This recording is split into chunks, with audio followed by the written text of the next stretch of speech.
menempati acara selanjutnya, yakni Mau'idatul Hasanah sekaligus doa, yang dalam hal ini akan disampaikan oleh beliau Romo Kiai Haji Abdul Qayyum Mansur dari Rembang, Jawa Tengah. Kepada beliau Romo Kiai Haji Abdul Qayyum Mansur, wekdal saha panginan kawula sumanggaaken.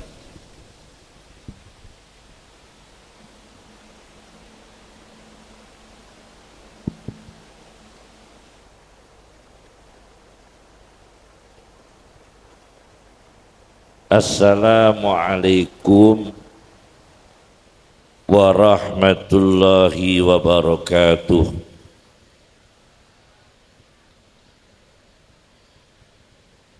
Bismillahirrahmanirrahim. Alhamdulillahi rabbil alamin. Wassalatu wassalam ala sayyidina wa habibina Muhammadin wa ala alihi wa ashabihi ajma'in, amma ba'd. Yang saya hormati para ulama, para kiai, Kiai Haji Sobi bin Kiai Haji Abdul Aziz bin Kiai Mansur, Kiai Taufik, Kiai Hakim, dan Bapak Kapolres atau yang wakili, Bapak Camat atau yang wakili, para wali santri, para santri, seluruh hadirin yang diberkahi Allah, semoga panjang umur, diberi sehat oleh Allah, diberi ilmu yang bermanfaat, barokah orang tuanya, barokah rizkinya, barokah ibadahnya, tentu menjadi santri-santri yang dimuliakan Allah di dunianya, dimuliakan Allah di akhiratnya. Pertama, saya akan menyampaikan satu hadis Nabi. Ini hadis yang sangat penting. Di dalam kitab Al-Mu'jamul Kabir karya At-Tabarani.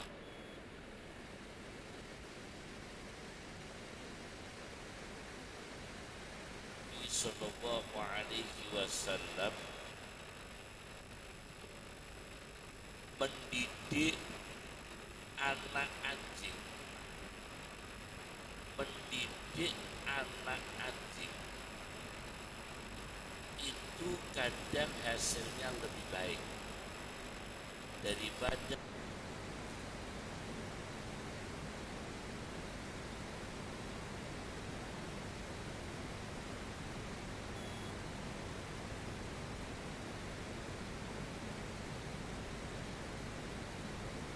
pelacak. Ada anjing yang bisa mendeteksi ganja, ada anjing yang mengetahui penjahat. Tentu Pak Polisi lebih tahu ini ya. Tetapi mendidik manusia, mendidik anak kandungnya sendiri belum tentu bisa. Hadis Nabi. Bahkan dalam satu hadis Kiai, saya pernah melihat satu hadis Nabi, orang yang paling menjauhi ulama adalah keluarganya sendiri. Begitu. Dan tetangganya sendiri. Tidak hormat dengan ulama, tidak dekat dengan ulama, tidak berakhlak ulama, itu kadang ahluhu wa jiranuhu. Ahlinya sendiri, tetangganya sendiri. Maka tidak mudah mengulamakan putra ulama, apalagi yang bukan ulama.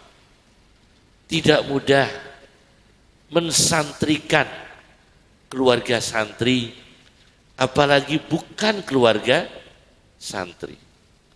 Tidak mudah mensolihkan keluarga orang soleh, apalagi yang bukan keluarga orang soleh. Sallallahu alaihi wasallam. Maka teori Al-Quran, di dalam Al-Quran itu ada kalimat a'udzu. Apa? A'udzu, aku berlindung. Berapa kali dalam Al-Quran a'udzu? 7 kali. A'udzu dalam Al-Quran 7 kali. A'udzu, aku berlindung, aku berlindung.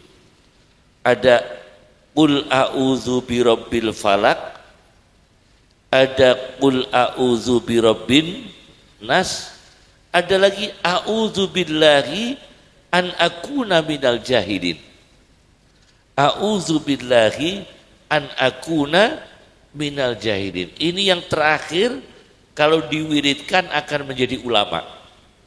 Ini doa menjadi ulama. A'udzu billahi an akuna minal jahilin. Itu sehari 6.000 kali. Kalau bisa 6.000 kali. Kalau enggak 6.000, 6 kali. 6 kali. A'udzu billah an akuna minal jahilin. Ada ayat Al-Quran, qul a'udzu birabbil falak. Aku berlindung dengan Tuhannya subuh. Ada lagi qul a'udzu birabbin nas. Aku berlindung Tuhan seluruh manusia. Tapi ada lagi a'udzu billahi an akuna minal jahilin. Aku berlindung kepada Allah jangan sampai menjadi orang bodoh. Maka santri ada yang menjadi insinyur, itu berilmu. Ada yang menjadi ekonom, berilmu. Ada yang menjadi kiai, berilmu. Ada yang menjadi polisi, berilmu. Ada yang menjadi tentara, berilmu. Ada yang menjadi camat, berilmu. Yang penting soleh.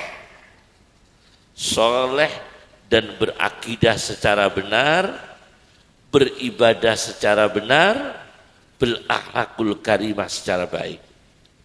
Itu santri. Kenapa demikian? A'udzu billahi an akuna minal jahilin. Aku berlindung kepada Allah jangan sampai menjadi orang bodoh. Bagaimana? Supaya tidak menjadi orang bodoh. Ada 2 teori. Menjadi orang berilmu itu ada 2 teori. Satu, menurut Al-Ghazali, di dalam kitabnya, menurut Al-Ghazali dalam kitab Ar-Risalatul Laduniyah. Ar-Risalatul Laduniyah. Imam Ghazali membagi mencari ilmu.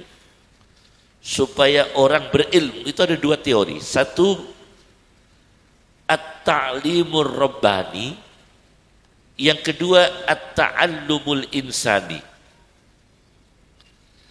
Yang pertama dulu, at-ta'limur rabbani, yaitu orang berilmu karena ada transfer ilmu dari Tuhan, dari Allah. Ada pengajaran ilmu dari Allah, ada aliran ilmu dari Allah. Menurut Imam Ghazali, teori ini itu mudah melalui ibadah. Kalau ibadah banyak, ilmunya menambah. Itu kalau orang berilmu. Jadi kalau orang sudah berilmu seperti Ibnu Sina dengan segala kekurangan, saya kutip Ibnu Sina dengan segala kekurangan, beliau mengarang kitab Al-Qanun fit Tib dalam bidang kedokteran, Asy-Syifa dalam bidang filsafat, tapi beliau secara akidah, maaf, rapotnya merah, ya. Ibnu Sina itu dalam bidang akidah rapotnya merah. Sajennya bagus, akidahnya yang tidak bagus. Tapi beliau itu kalau riset kedokteran, apabila mengalami kesulitan, beliau larinya ke Quran. Langsung baca Quran. Supaya ada ilham dari Allah. Begitu riset kedokteran, sulit, lari ke Quran, supaya ada ilham dari Allah. Ada ide dari Allah. Ada inspirasi dari Allah. Itu Ibnu Sina. Kemudian ilmu taklim Rabbani ini, pengajaran langsung dari Tuhan, itu melalui ibadah, melalui riyadhah, tirakat. Melalui tirakat. Maka benar, kenapa pesantren itu sederhana. Itu benar, kalau metode ini diterapkan. Kenapa santri itu diterapkan hidup sederhana? Karena ada taklim Rabbani itu, ilmu yang langsung dari Tuhan itu melalui tirakat. Jadi tirakat itu begini, contoh. Nabi kita itu tidak pernah makan gandum yang diselep. Tidak pernah. Gandum yang diselep. Pasti yang kasar.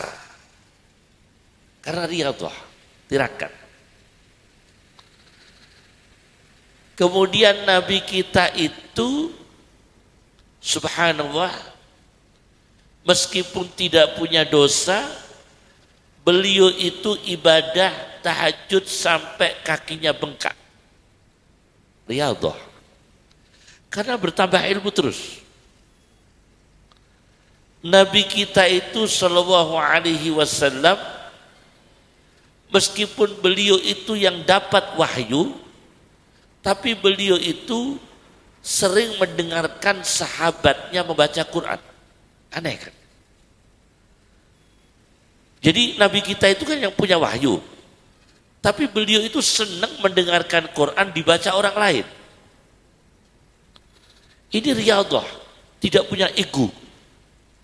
Maka orang berilmu riyadhahnya apa? Jangan punya ego. Jangan punya hati sombong. Supaya mendengarkan siapa yang menyampaikan ilmu.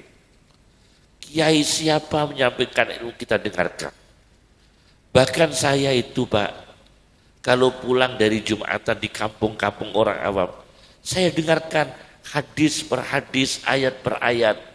Pulang ke rumah, saya lihat lagi hadis ini apa nasihatnya. Meskipun yang khutbah itu orang awam. Mungkin grade-nya bukan grade ulama, bukan level ulama, tapi kita memuliakan ini sebagai ilmu, sebagai riyadhah kita, tirakat kita, supaya kita tambah ilmu, yaitu dengan tirakat. Yang ketiga, orang tambah ilmu mendapatkan taklim Rabbani, itu menyenangkan orang ulama, orang alim, itu akan dapat ilmu. Bersedekah kepada orang alim, dia akan diganti dengan ilmu.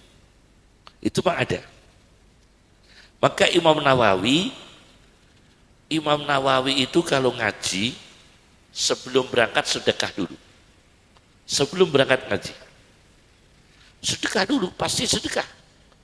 Sebelum berangkat ngaji, Imam Nawawi sedekah di jalan dengan niat, ya Allah, semoga saya tidak tahu kekurangan kiai saya, supaya tidak tahu kekurangan kiai saya.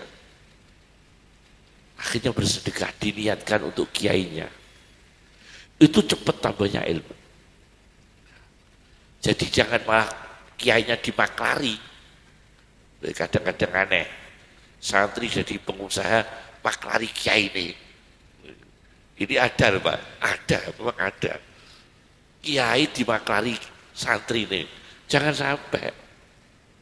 Justru santri itu bersedekah, meniatkan supaya tidak tahu kekurangan para ulama. Supaya apa? Hatinya bersih dengan ulama. Kalau hatinya bersih dengan ulama, maka Allah akan menurunkan ilmu dalam hatinya. Karena dia bersih terhadap ulama. Itu namanya taklim Rabbani. Ada lagi taklim Rabbani melalui Pertama tadi riyadhah, ibadah, riyadhah, sedekah. Yang ketiga adalah, yang keempat, taklim rabbani adalah mendapatkan ilmu transfer dari Allah, ialah dengan cara tahdibun nufus, kesucian jiwa. Itu mudah. Ilmu laduni mudah turun. Karena kesucian jiwa. Jadi kalau ada orang hatinya keruh, pendengki, pinter, bukan laduni. Laduni tidak bisa masuk. Laduni tidak bisa masuk pada hati yang keruh. Ilmu laduni itu hanya masuk pada hati yang bersih. Iya'lamillahu fi qulubikum khairan yu'tikum khairan. Jika Allah mengetahui dalam hatimu baik, Allah akan memberi baik. Iya'lamillahu fi qulubikum khairan yu'tikum khairan. Itu teorinya. Nah, ini ta'lim rabbani. Yang kedua, ta'lim ta'allumul insani, yaitu belajar yang lumrahnya manusia. Dengan apa? Dengan 3 cara. Satu, dengan membaca, ikra, baca. Baca kitab yang sebanyak-banyaknya. Saya dengarkan tadi, Masya Allah, itu barokah sekali. Imriti masih dipelihara, Alfiyah dipelihara, Fathul Qarib dipelihara. Tadi saya sowan ke Gus Hakim, Gus Kikin, saya matur, kalau Mbah Hasyim Asy'ari itu setiap jam 2 siang mengajar Fathul Qarib. Kenapa Fathul Qarib?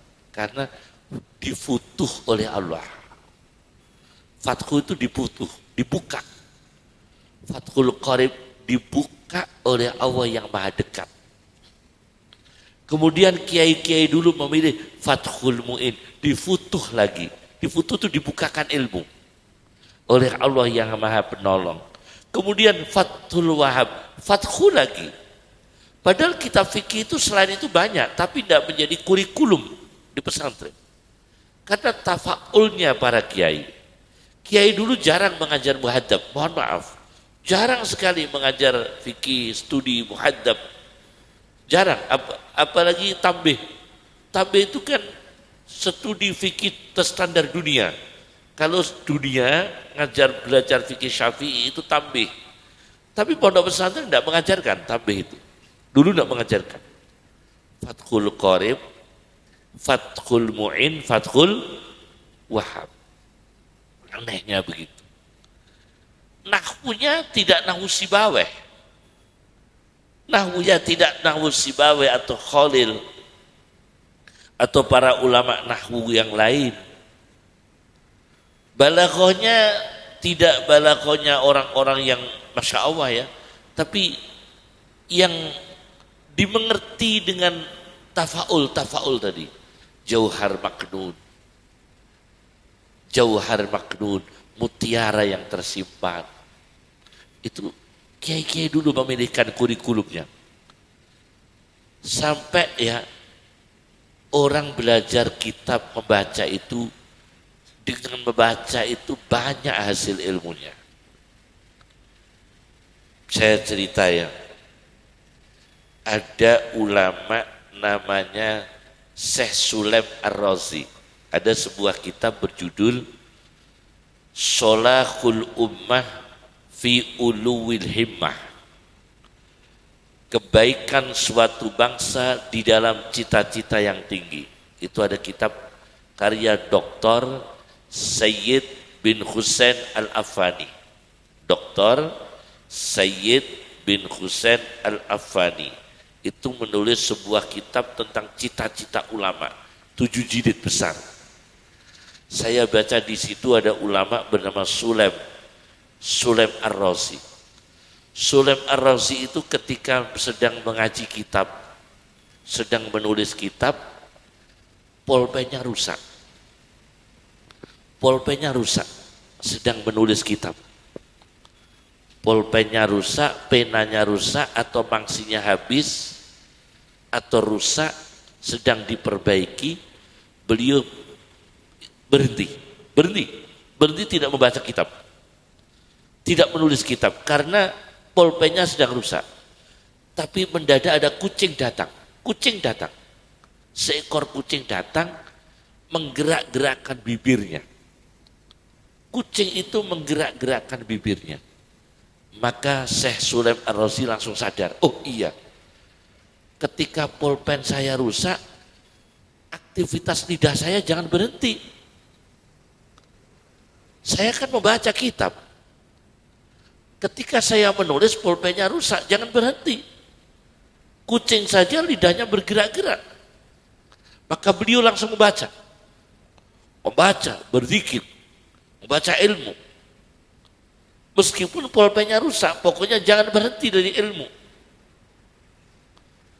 Nyuwun sewu, saya baca lagi ada satu kitab Qimatuz Zaman, harga waktu indal ulama menurut para ilmuwan, karya orang Riyadh Abdul Fattah Abu Huddah.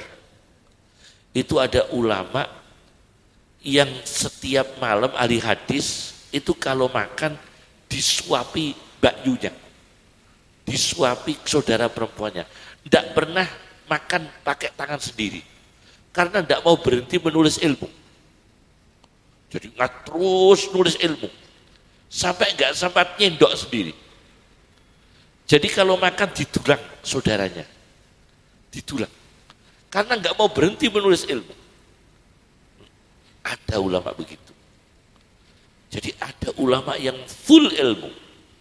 Nah kita kan enggak. Kita ini yang seharusnya dibaca nggak dibaca, yang nggak perlu dibaca dibaca. Jadi waktu kita ini al ilmu nurun, ilmunya menurun. Bukan ilmu bercahaya, tapi al ilmu melorot, ilmunya menurun. Al ilmu nurun, ilmunya menurun. Pastinya enggak.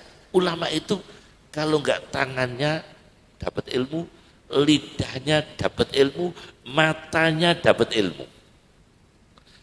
Allama bil qalam, iqra allama bil qalam.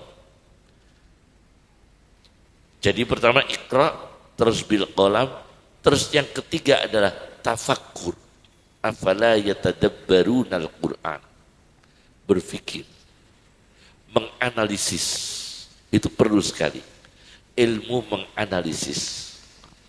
Itulah sebagai awal ceramah saya belum ceramah, baru pembukaan. Amma ba'du.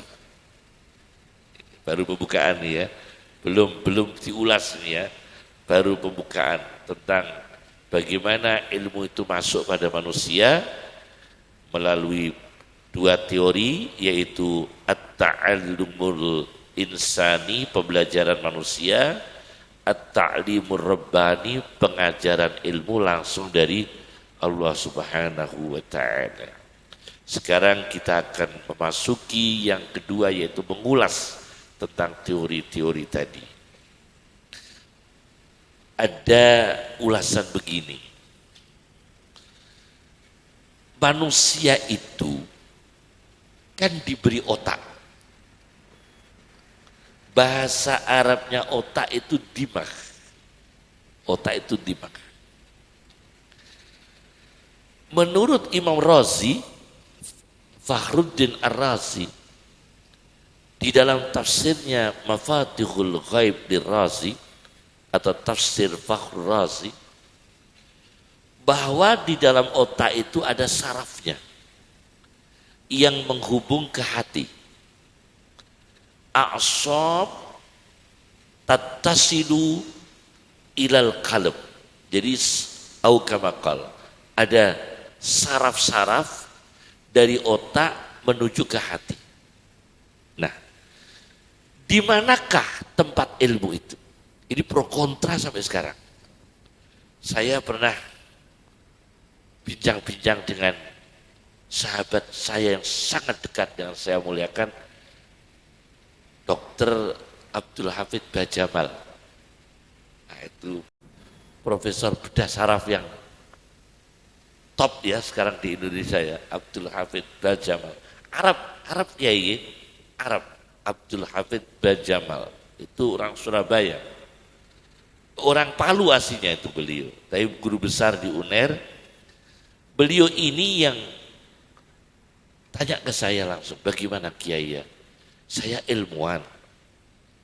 Setahu saya ilmu itu di otak. Ilmu di otak, ma'rifat itu di otak. Tapi teks Islam di hati.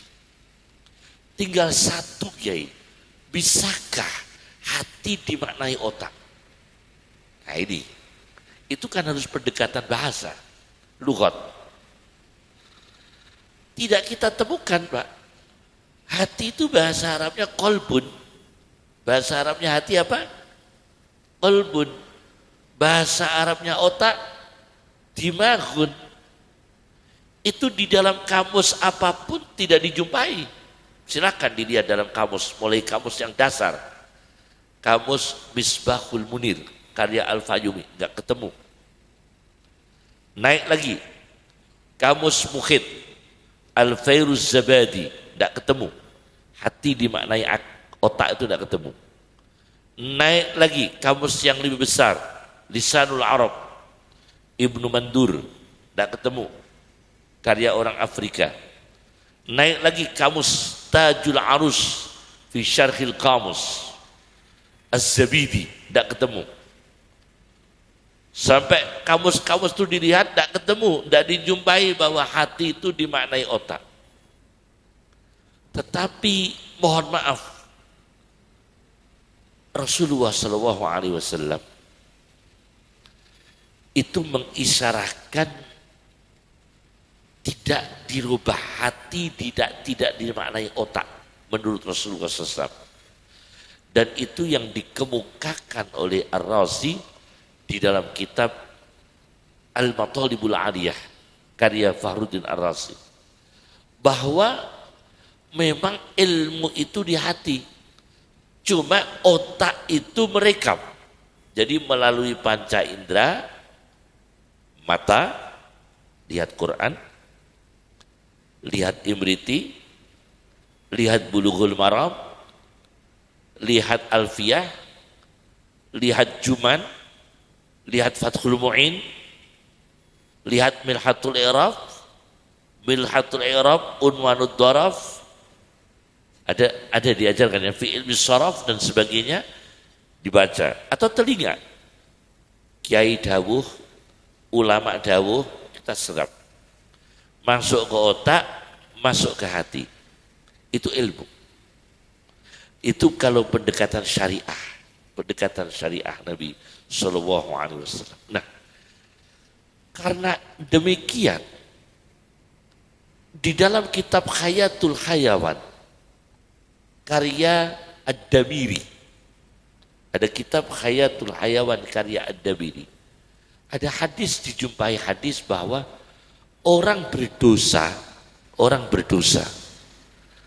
itu setiap dosa hatinya itu ada bintik-bintiknya, noda. Jadi kalau kita berdosa satu kali dosa, ada nodanya, nuktah berwarna hitam. Berdosa lagi, ada noda hitam lagi. Berdosa lagi, ada noda hitam lagi. Maka orang yang sering dosa itu organnya cepat rusak. Betul Pak, betul. Orang korupsi itu kan tidak cocok dengan penyakitnya. Lu tidak cocok Pak dengan penyakitnya. Mohon maaf. Orang dolim itu tidak cocok dengan penyakitnya. Banyak penyakit. Karena dosa itu akan merusak organ hati. Dan organ hati inilah yang menghalangi ilmu. Maka Imam Syafi'i benar bahwa Waqi' menyarankan tarkul ma'asi, meninggalkan maksiat, itulah jalan satu-satunya yang terbaik untuk memudahkan ilmu masuk dalam hati manusia. Dalam hati manusia. Kemudian ada kasus lagi. Di Iran, mohon maaf ya, di Iran itu ada mudin Pak. Tahu mudin? Di sini apa? yang tugas memandikan mayit itu. Mudin ya. Di Iran itu ada mudin. Di dalam satu kitab di Iran itu ada mudin. Mudin ini khusus memandikan mayit ahli sunnah. Tidak mau mayit yang bukan ahli sunnah. Betul-betul aswaja dia. Mudin aswaja. Jadi mudin tidak mau kalau mayitnya itu ngapunten di luar sunni, tidak mau. Suatu ketika mudin ini di rumah diketuk pintu. Assalamualaikum, assalamualaikum. Mbah Mudin, ini ada mayit minta dimandikan. Daerah mana itu? Daerah Dailam. Dailam itu di Iran pusat orang yang bukan ahli sunnah. Wah, kalau situ saya tidak mau. Karena saya ini mudin khusus mayit ahli sunnah. Kalau mayitnya enggak ahli sunnah tidak mau. Wah, jangan gitu Mbak Mudin. Kasihan mayitnya ini belum dimandikan. Nunggu penjenengan. Oh ya. Akhirnya Mbak Mudin datang ke rumah. Enggak mau mandikan Pak. Tetap enggak mau Pak. Saya enggak mau mandikan. Karena saya sudah bersumpah. Demi Allah saya mudin khusus mayit ahli sunnah. Yang mayit bukan ahli sunnah saya tidak mau mandikan. Wah, fanatik betul ini ya. Mudinnya ini. Ini MBC ini biasanya. Mudinnya ini mudin MBC ini ya mungkin ya. Tidak mau mandikan yang bukan ahli sunnah. Akhirnya mau ditinggalkan, mudinnya nggak jadi mandikan. Mayitnya berdiri Pak. Mayitnya berdiri. Mbak Mudin, saya ini ahli sunnah tulen loh. Kamu jangan salah paham, kata mayitnya. Saya ini ahli sunnah. Oh iya, kalau begitu saya mandikan. Betul kamu ahli sunnah? Saya mandikan. Terus mati lagi mayitnya. Ini pernah terjadi itu ya. Jadi mayitnya itu khusus. Ternyata mayitnya juga ahli sunnah. Tahu mudin ini tidak mau memandikan di luar ahli sunnah. Begitu tidak mau mudinnya pergi, mayitnya berdiri. Bangun, manggil Bang Mudin. Bang Mudin sini. Saya ini sunni, jangan salah paham. Saya punya kartu anggota loh ini. Punya kartu anggota ya. Akhirnya beliau itu mudinnya, ya sudah saya mandikan. Terus mati lagi. Itu ada cerita begitu. Artinya ilmu itu memang ditemukan dengan orang yang sesuka sama suka. Artinya sukanya sunni, alhamdulillah ditemukan sunni. Ini modinya sunni betul. Bertemunya mayit sunni. Maka jangan sekali-kali belum tahu sunni malah belajar yang bukan sunni. Ini yang aneh. Santri jangan sekali-kali belum tahu akidahnya sendiri sudah belajar akidah orang lain. Ini akan merusak. Udah akidahnya dulu dipertahankan. Dikuatkan dalil-dalilnya, dikuatkan dari tinjungan Qur'annya, hadisnya, biar akidahnya kuat, baru kita ini untuk menganalisa, meluruskan akidah yang lain. Tapi kalau akidahnya sendiri belum kuat, jangan mempelajari yang lain. Nanti malah akidahnya sendiri tidak paham, akidah yang lain malah paham. Contohnya begini, seorang ustadz jangan melontarkan pertanyaan ke santri, kiai, jangan melontarkan pertanyaan ke santri yang kemudian tidak ada jawaban. Kan santri menjadi bingung. Kita lontarkan pertanyaan dalam bidang akidah, setelah itu tidak dijawab. Dan ini bahaya pada santri. Bahaya pada santri. Mending tidak tahu sebelumnya. Nah ini. Maka yang kedua, yang pertama adalah ilmu masuk dalam hati melalui jangan berdosa. Yang kedua, ilmu masuk dalam hati dengan akidah yang benar.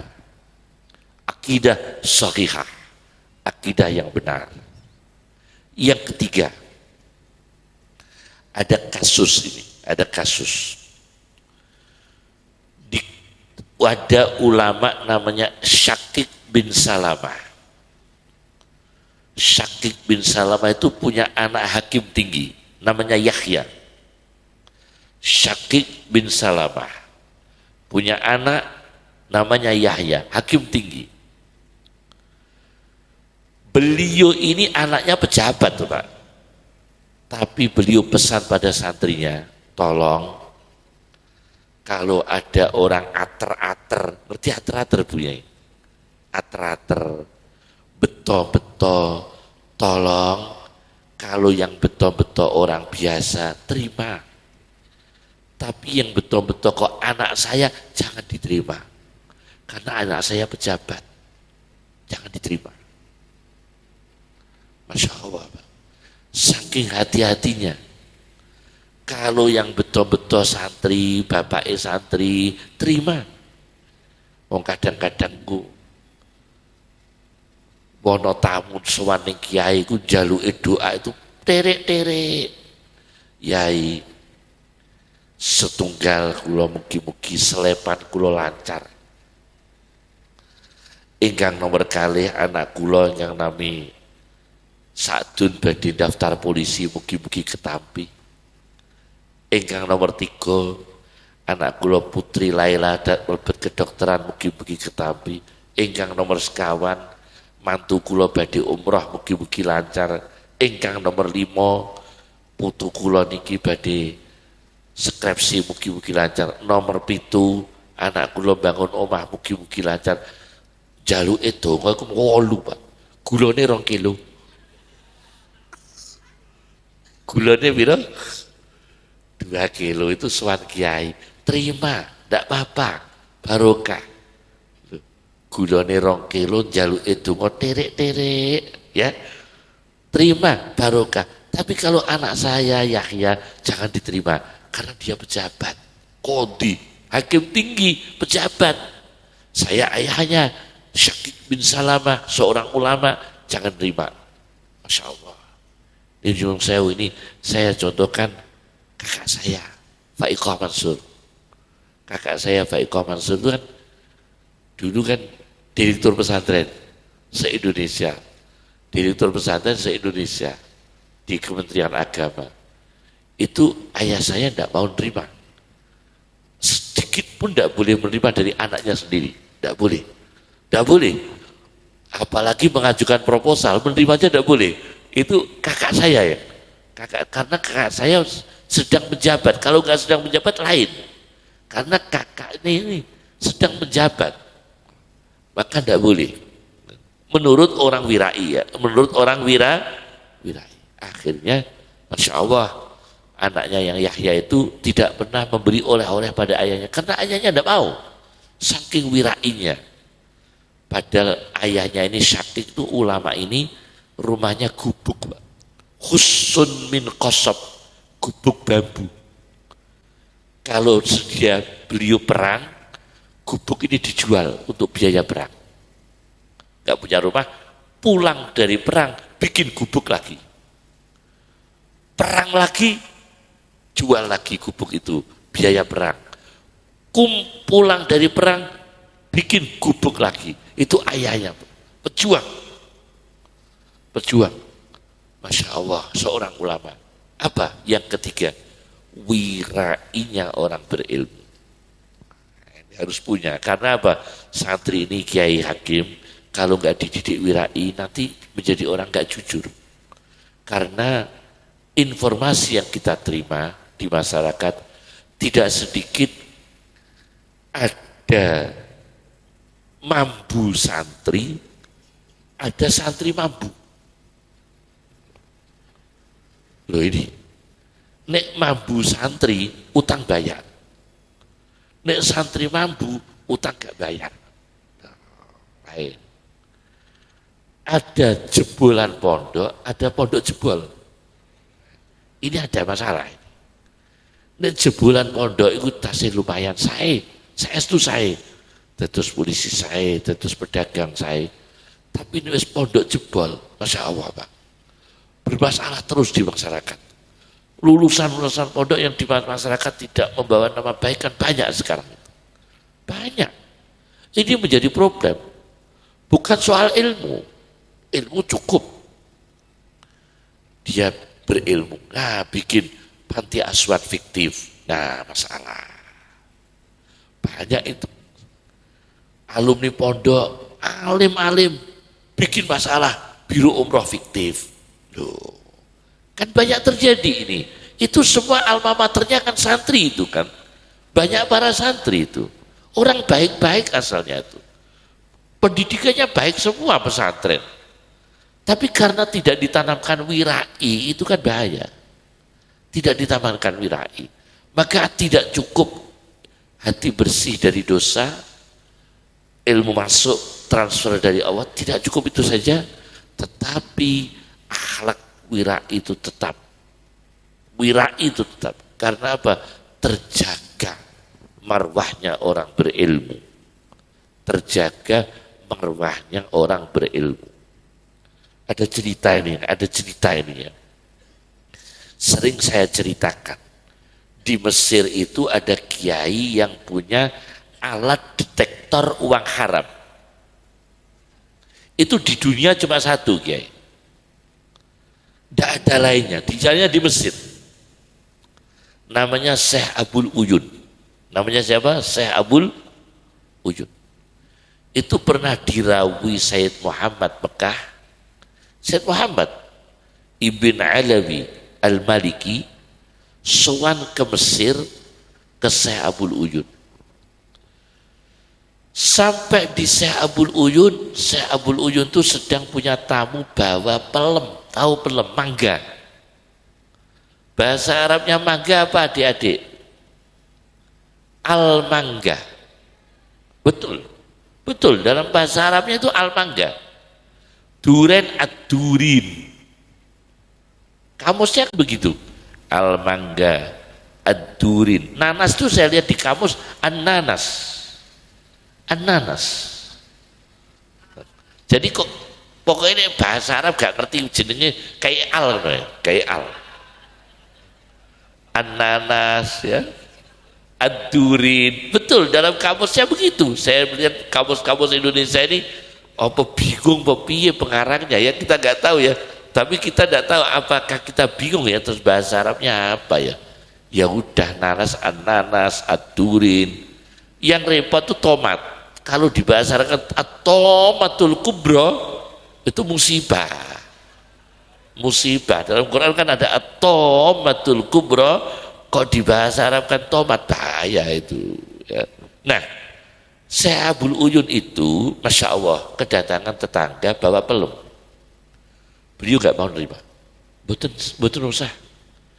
Boten apa yai, ini pelem haram. Lu kok tahu yai? Ternyata Syekh Abul Uyun itu punya alat untuk mendeteksi barang haram.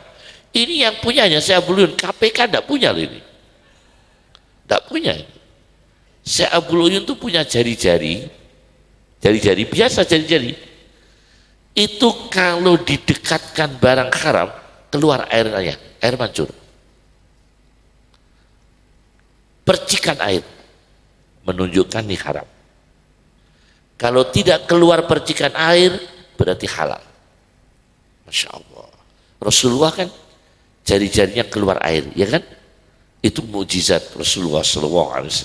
Kalau ini karomah, seorang wali di Mesir, gurunya Syed Muhammad bin Alawi Al-Maliki, disuani beliau. Kau punya jari-jari yang didekatkan barang haram, keluar percikan air. Nah, pelem sampeyan iki Pak, mangga sampeyan, ini jelas haram. Ini saya dekatkan jari-jari saya, keluar percikan air. Ini jelas pelem haram Pak. Ngaku atau enggak? Akhirnya orangnya cerita, saestu kiai leres 100%. Pelem mangga yang saya bawa ini memang mangga haram, milik tetangga saya. Tetangga saya itu punya banyak kebun mangga, kalau panen lupa nggak pernah ngasih saya. Mangkel kiai, saya mangkel, maka saya ambil satu pohon itu, tak ambil semua. Tapi saya ngambil tetap ingat ulama dia. Meskipun mencuri masih ingat ulama katanya. Maka setelah saya ambil, saya berikan sebagian ke panjenengan. Nah ini, maka ulama hati-hati kalau bisa punya alat deteksi barang haram. Ini supaya zuhud, supaya hati-hati ya. Ini kewiraiannya para ulama dulu. Masya Allah, itu wirainya ulama. Harus punya. Kita kan tidak punya alat seperti ini, tidak punya kita ini.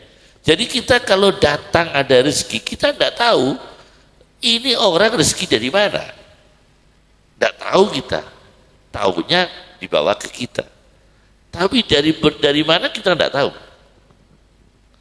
Itu kehebatannya Syekh Abdul Uyun punya alat seperti itu. Nah, maka penting sekali santri bukan hanya intelektual, bukan hanya spiritual, tapi integritas, termasuk wirai, itu integritas, amanah, kejujuran.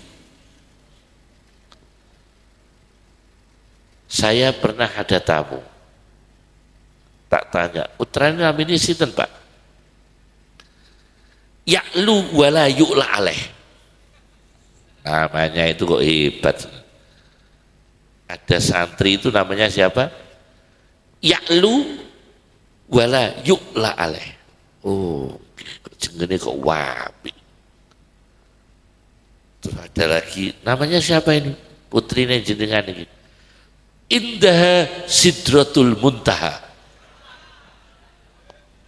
Kok ada lagi? Kok ono model-model jenenge kok api-api. Ada orang putri, namanya ini orang sluki loh, orang awam, orang sluki. Indah Sidratul Muntaha. Sitoe ya'lu wala yu'la alaih. Kok api jenenge? Terus saya niru-niru. Ono tamu tak kayak jeneng. Zalika liman khosya rabbah. Ben wedi Gusti Allah. Ada tamu saya kasih nama. Zalika liman khosya rabbah. Takon milih, dia minta Yai minta nama yang gak ada kembarannya. Milih idza zulzilatil ardu, gempa bumi. Gempa bumi idza zulzilatil ardu, atau zalika liman khosya rabbah, atau idza samaa'un fatarat, langit pecah. Kok dipilih zalika liman khosya rabbah? Berarti orang kita ini senang ulama meskipun bukan ulama. Maka kita para ulama, para kiai mentradani semangat pada ilmu, semangat pada ibadah, tapi jangan lupa satu, wirainya ulama dulu. Nyuwun sewu loh.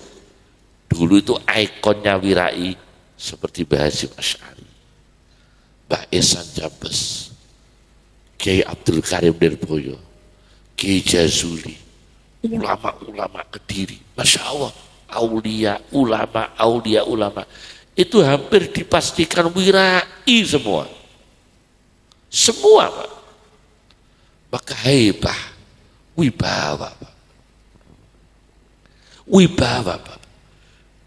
Kata ayah saya Pak, kata ayah saya loh ini ya.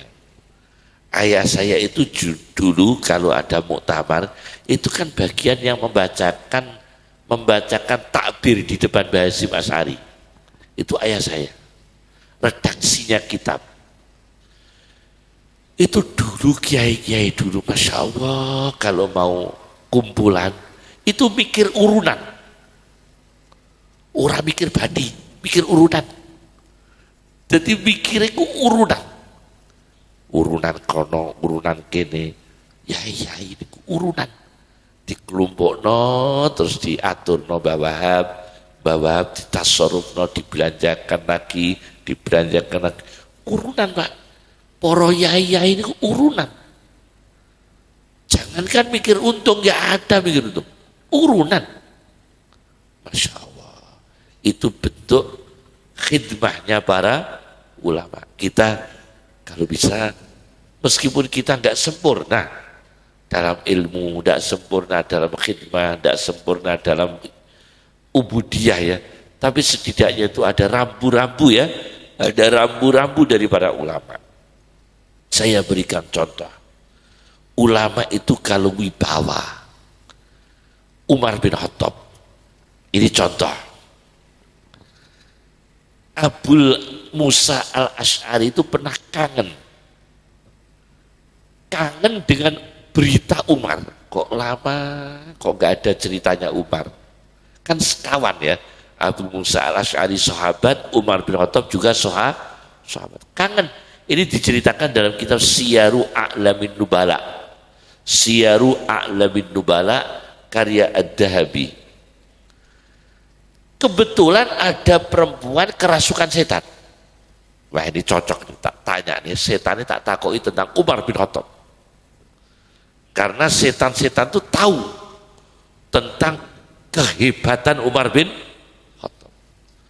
Abu Musa al-Ash'ari kangen tentang cerita Umar. Kebetulan di daerah situ ada perempuan kerasukan setan. Maka didatangi oleh Abu Musa al-Ash'ari. Perempuan, menurut kamu bagaimana Umar? Nyuwun sewu Kiai Abu Musa al-Ash'ari, jangan dijawab sekarang karena setannya ini belum masuk ke tubuh saya. Pas sadar soalnya.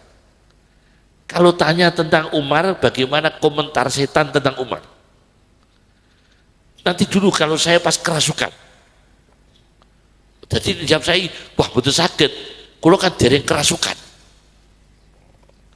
Belum kerasukan, tunggu saya kerasukan. Akhirnya ditunggu, setan datang, kerasukan dia. Begitu kerasukan ditanya, setan, bagaimana menurut kamu Umar bin Khattab? Kata setannya, Umar bin Khattab, setiap setan yang melihatnya akan jatuh tersungkur. Karena di depannya itu ada malaikat. Dan Umar itu bicara dengan kebenaran. Maka setan manapun akan takut. Maka saya pernah pergi ke Semarang, ke rumahnya orang. Orang itu punya toilet. Toiletnya itu ditulisi Umar bin Khattab.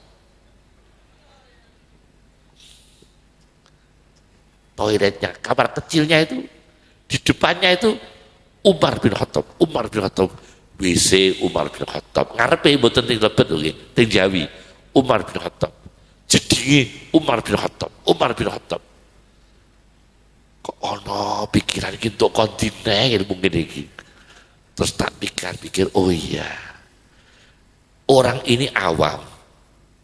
Dengarnya Umar bin Khattab itu ditakuti setan. Nah, orang kalau mau masuk WC, toilet, doa a'udzubillah minal khubuz wal khobais. Aku berlindung kepada Allah dari setan laki-laki dan setan perempuan. Berarti toilet itu tempat setan.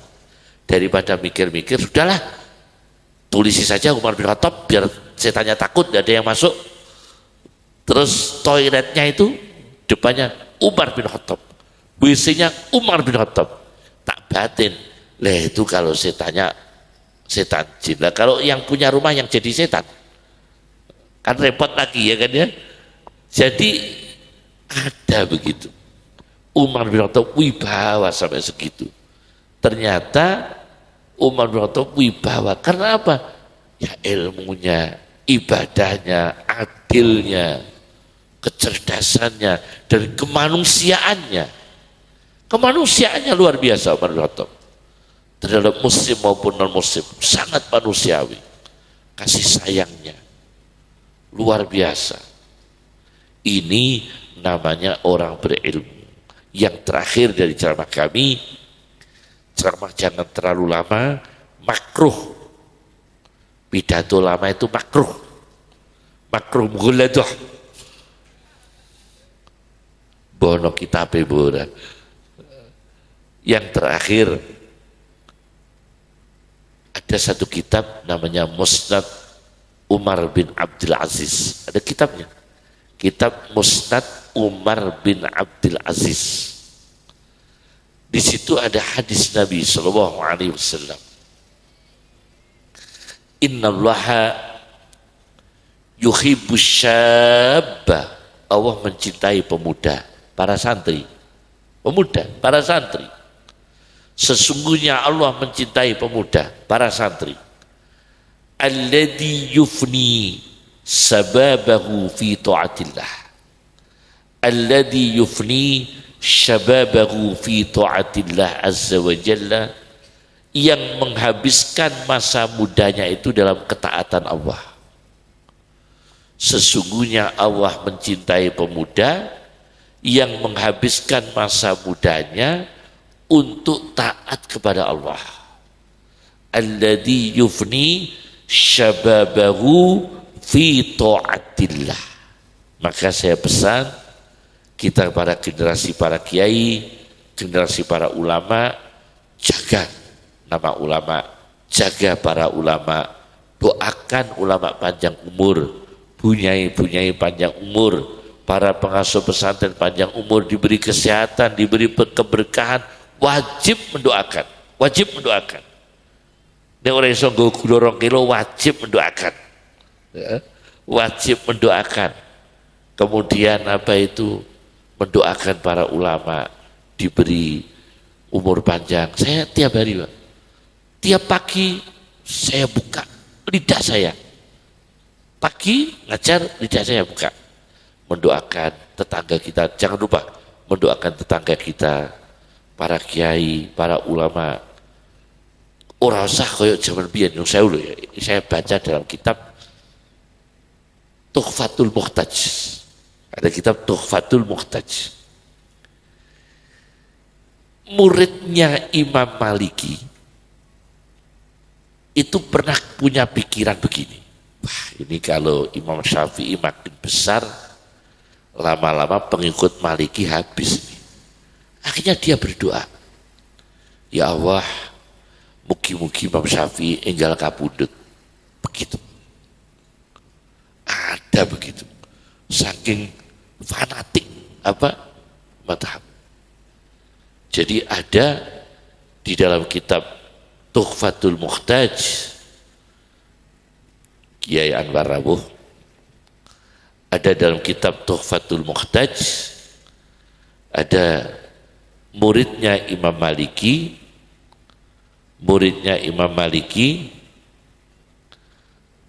berdoa, ya Allah, semoga Imam Syafi'i segera meninggal dunia. Imam Syafi'i dikabari, Imam Syafi'i mengatakan, ketoke mati dungane mati. Maka tidak lama kemudian, beberapa hari kemudian, Imam Syafi'i pulang menghadap Allah Subhanahu wa ta'ala. Apunten Yai, ini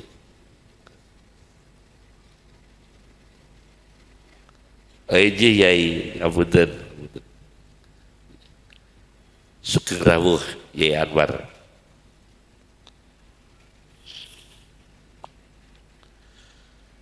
Jadi di dalam kitab Tuhfatul Muhtaj itu diceritakan begitu.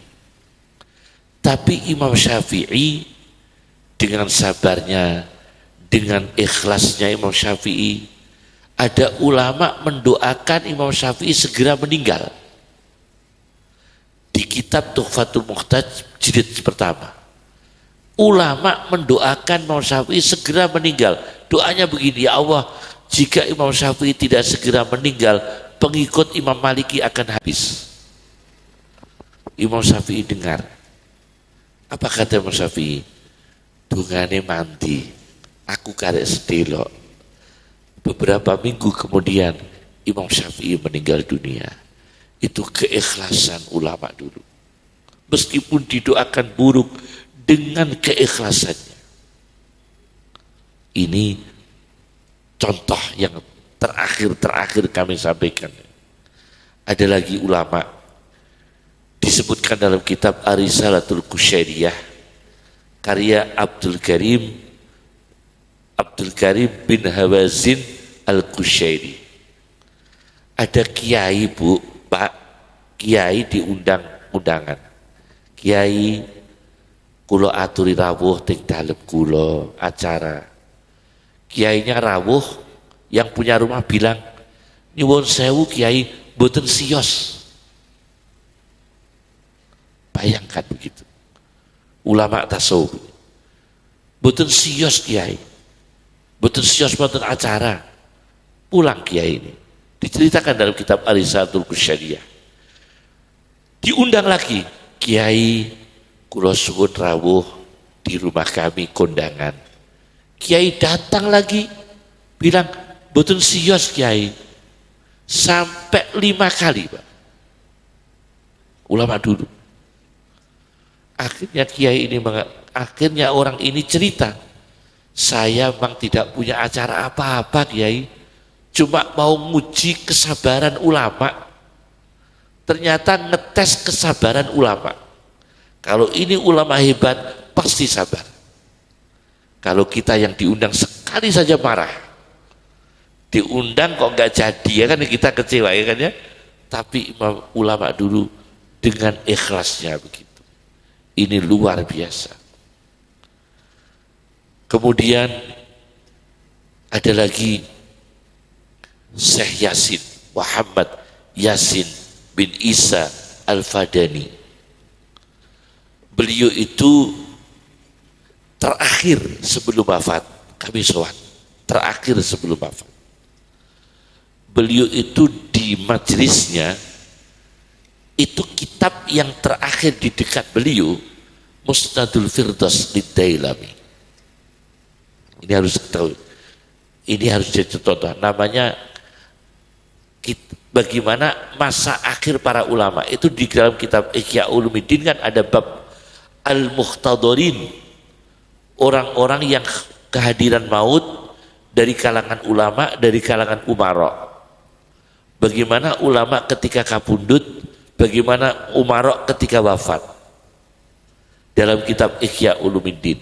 Maka Syekh Yasin saya lihat beberapa minggu sebelum wafat, saya sowan di dekat beliau, itu kitabnya Musnadul Firdaus karya Dailami, surga Firdaus. Firdaus itu mengisyaratkan apa? Surga apa? Surga Firdaus Lid-Dailami. Maka ulama sebelum wafatnya usahakan hobi kita apa? Hobi kita hikam kita kempet terus untuk memberi syafaat. Hobi kita Fathul Qarib kempet terus untuk memberi syafaat. Itu kita tahu kesalihan para ulama dulu. Al-Ghazali, Imam Ghazali sebelum wafat kundur ke kampungnya lagi, ke Tus. Sebelum wafat, apa beliau? Tidak mengarang kitab yang terakhir dikarang termasuk Mustasfa fi Usulil Fiqh. Itu 1 tahun sebelum Imam Ghazali wafat, mengarang kitab Al-Mustasfa fi Usulil Fiqh. Tapi beliau sebelum wafat apa yang dibaca? Hanya ibadah dan Bukhari Muslim. Imam Ghazali sebelum wafat mutalaah Bukhari Muslim terus begitu sampai akhir hayat beliau radhiyallahu anhu. Masya Allah. Saya ingat ayah saya Kiai Haji Mansur. Kalau ibu saya itu Mbak Yuki Sahal Mahfud. Ki Sahal Mahfud Rais MNU itu adik kandung ibu kami. Kalau ayah saya itu keponaan Mbak Bisri Samsuri. Jadi Pak Di Sohib itu Pak Di kali kulo ya Anwar. Pak Di Sohib kali abah kulo misanan. Itu abah saya sebelum wafat apa yang dibaca? Saya masih ingat Syu'abul Iman lil Baihaqi. Jadi beliau tetap bawa terus di kamar, ada tamu, tidak ada tamu, terus baca itu. Terakhir menjelang wafat bacaannya Syu'abul Iman lil Baihaqi. Itulah harus kita contoh akhir-akhir para ulama soleh. Apa yang terakhir? Terakhirnya ibadah. Sampai ada kitab Man tuwfiya minal ulama wa huwa sajid. yaitu khusus kumpulan ulama yang kapundut keadaan sujud. Man tuwfiya minal ulama wa huwa sajid, satu jilid. Itu satu jilid mengumpulkan ulama-ulama yang kapundut keadaan sujud. Maka kita kalau nggak bisa niru ilmunya, niru ibadahnya. Nggak bisa niru ibadahnya, niru wataknya. Watak yai, wataknya ulama, sabar, syukur, ya niru itunya. Tidak bisa niru itunya, niru ibadah sunnahnya, maklum ibadah wajib. Tidak bisa niru itunya, niru sodakohnya. Pokoknya sakit-sakitnya niru para ulama yang saleh. Inilah yang bisa saya sampaikan. Semoga barokah, manfaat.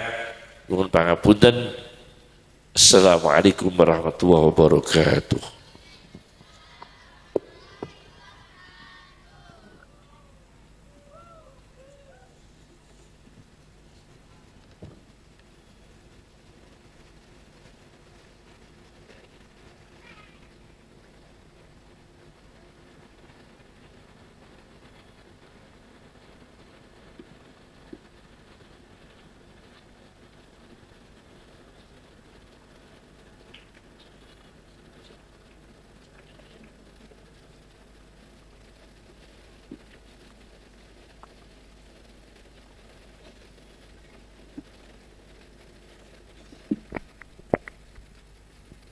Selanjutnya yakni doa yang akan disampaikan oleh beliau Romo Ki Haji Anwar Mansur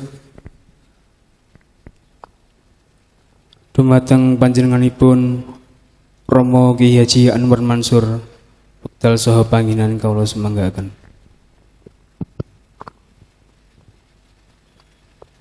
Assalamualaikum warahmatullahi wabarakatuh.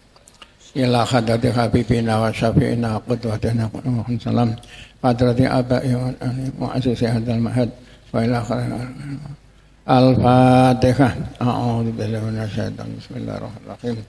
Alhamdulillahi rabbil alamin. Ar-Rahmanir Rahim. Maliki yaumiddin. Iyyaka na'budu wa iyyaka nasta'in. Ihdinas siratal mustaqim. Shiratal ladzina an'amta 'alaihim. Alhamdulillahi rabbil alamin. Hamdan yuwafi Allah salatan tunjina biha min jamil ahwali wal afat wa taqdi lana biha rabbana taqabbal minna min salatina wa Allahumma ja'alna wa auladan min ta'lama fi hadzal ma'had min ulama'il amilin wa ibadika sholihin wa taqin rabbana hab lana min azwajina qurratan rabbana atina min ladunka rahmah wa hayyi lana rabbana atina fid dunya hasanah Allahumma akhira kalamina intan tihai ajalina qawla la ilaha illallah la ilaha illallah hawen ya Allah hawen alaina inda sakaratul maut bi rahmatika sallam al-fatihah a'udzu billahi minasyaitonir rajim ar-rahmanir rahim. Assalamualaikum warahmatullahi wabarakatuh.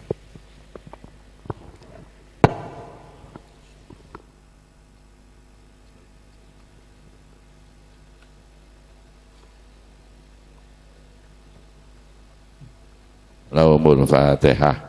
A'udzu billahi minasyaitonir rajim. Bismillahirrahmanirrahim. Alhamdulillahirabbil alamin. Arrahmanir rahim. Maliki yaumiddin. Iyyaka na'budu wa iyyaka nasta'in. Ihdinas siratal mustaqim. Shiratal ladzina an'amta 'alaihim ghairil maghdubi 'alaihim waladdallin. Amin. Bismillahirrahmanirrahim. Alhamdulillahirabbil alamin. Hamdan yuwafi ni'amahu wa yukafi mazidah. Rabbana lakal hamdu kama yanbaghi jalali wajhika wa 'azimi sultanik.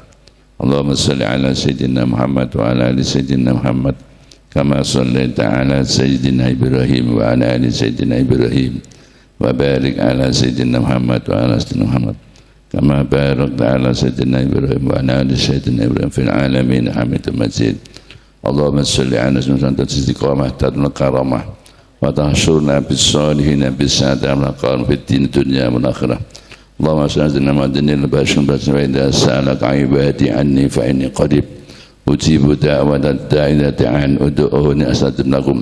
Assalatu wassalamu alayka ya sayyidi khutbati hajati wa hajatina fi hadhil buq'ah adrikni wa adrikna ya Rasulullah wa man yassirana ma'ar rahah li qulubina wa abdanina والسلامة لدين الدنيا كنا صاحبا في سفرنا وخليفا ربي لا تذرني فردا وأنت خير وارثين إنه من سليمان وأنا بسم الله الرحمن الرحيم أن تعلوا عليه وأتونا ربنا إنك جامع الناس ليوم لا ريب فيه ربنا آتنا من لدنك رحمة وهيئ لنا من أمرنا رشدا رب اجعلني مقيم الصلاة ومن ذريتي ربنا وتقبل دعاء ربنا آتنا في الدنيا حسنة وفي الآخرة حسنة وقنا عذاب النار وادخلنا الجنة مع الأبرار يا عزيز يا غفار يا رب العالمين وصلى الله على سيدنا محمد النبي الأمي وعلى آله وصحبه أجمعين جزا الله عنا حسنه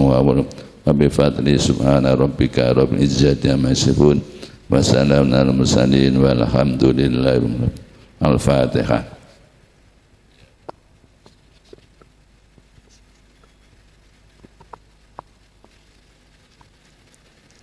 الفاتحة. الحمد لله.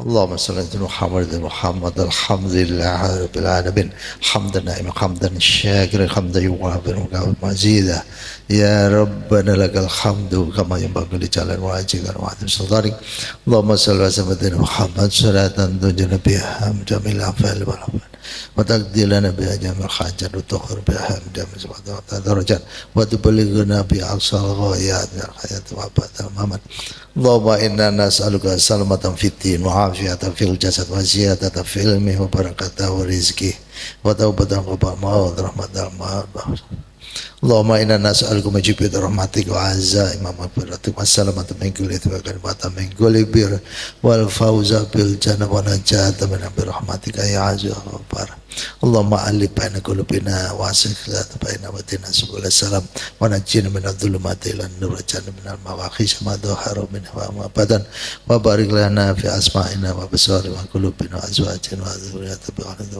وبخير اللهم اجعلنا وولدنا وذرياتنا من أهل العلم والخير ولا تجعلنا وإياهم من الضير ربنا زغ بيتنا وهب لنا من لدنك رحمة إنك أنت الوهاب ربنا هب لنا من أزواجنا وذرياتنا قرة أعين واجعلنا متقين أمامك ربنا آتنا في الدنيا حسنة وفي الآخرة حسنة وقنا عذاب النار سبحان ربك رب العزة عما يصفون وسلام الحمد لله رب العالمين الفاتحة.